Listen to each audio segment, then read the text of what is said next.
this is labor and delivery part 2. I ended with, we were trying to get everything started. This was Saturday, the 13th. Um, so I did the castor oil. We did some more walking. I did some more squatting. I did some more um, steps on my children's step stool. Um, did some more black and blue gouache. Did the placenta out. Um, did more acupressure. Basically, we did everything possible to get this started. And I was having contractions. They just weren't doing anything. So, she told me that she was going to check me at 1 o'clock, and that was going to be my last check. And if I haven't changed, then she was going to start writing up the paperwork to have me transferred, which by this time I started crying. So, 1 o'clock came along. Um, she checked me, and I was still the same. So, she wrote up the paperwork to transfer me. I had nothing packed, no baby clothes packed, nothing for the hospital. I was kind of walking around just crying, going, what am I going to do? I don't even know where to go or what to do. Or basically, she gave me all of my information from my prenatals, everything that has been happening during the labor that she wrote down. Um, you know, basically handed it to me and said, basically kind of like, good luck, and I was on my own, and I felt like my body didn't work, and I felt really disappointed in myself, and I really, really wanted this, and after everything, and um, so we packed, and we knew we had to go to the hospital, and so it was my husband and my mom and my sister and the boys headed up to the hospital, and we went to a different hospital than what I had the boys at because I didn't want the same doctors and I didn't know who was on call. So I didn't want to take a chance with that. I didn't like those doctors. Um, so we went to a different hospital. I didn't know any doctors that were on call. I never met any of them. I never went to that hospital. I didn't know where the OB was. I didn't know where anything was. And so by the time we headed over there, I took my time, hoping that maybe if I, even after she left, I would start labor on my own and I would just do it by myself. Um, but we finally left about 4 o'clock, and so we headed there, and we found the OB.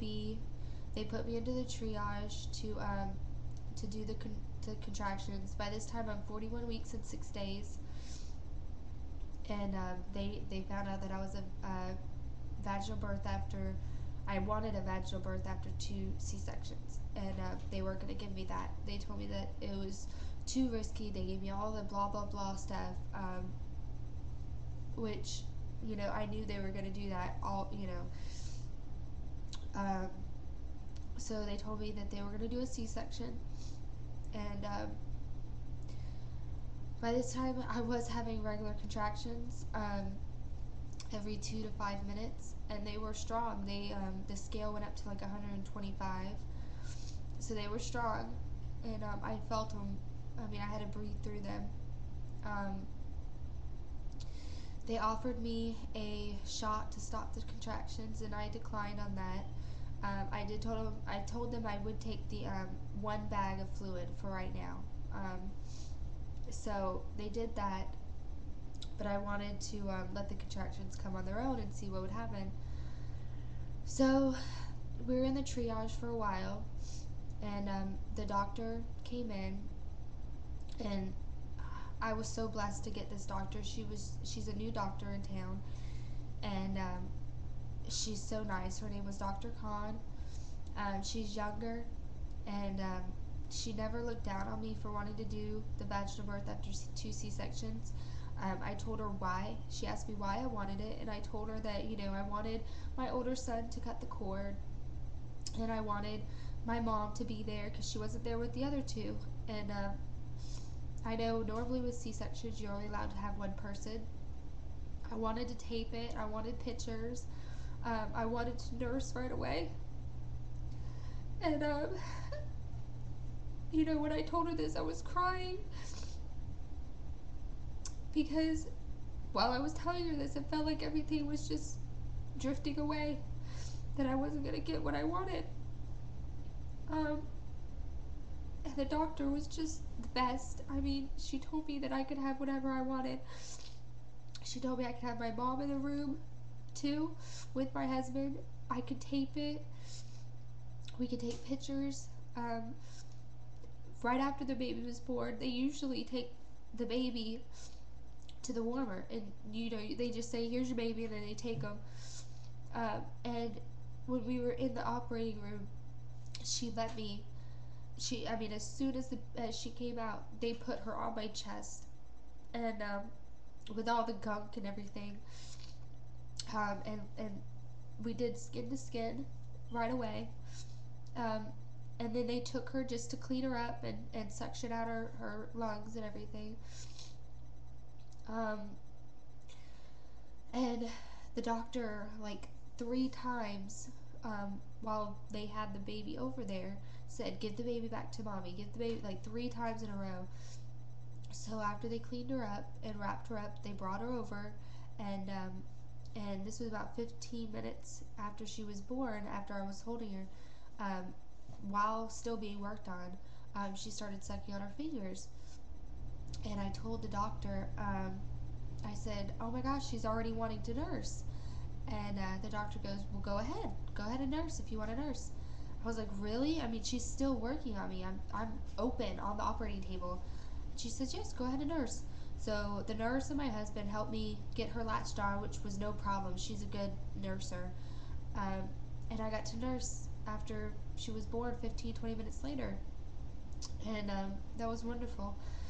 And another thing was is I didn't want to go down to recovery like I did with the boys. And I was away from them for an hour. And I was by myself, and it was horrible, and it was lonely, and all I could think about was wanting to see my babies. Um, so the doctor planned on having the recovery nurse come up to my room where the baby was, and I got to recover with my baby right there, which was a blessing. I mean, I didn't have to, she didn't leave my side, but maybe 10, 15 minutes just for them to finish up on me and move me, and so she wasn't away from me like the boys were. Um, and we got back into the room, and they let because the doctor cut the cord really really long.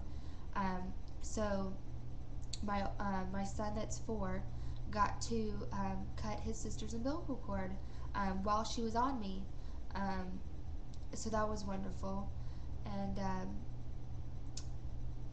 it was just a wonderful experience. And the reason why I wasn't, the doctor thinks the reason why I wasn't progressing was because she had the cord wrapped around her neck twice. So she's basically kind of just not able to put pressure on my cervix to come down anymore.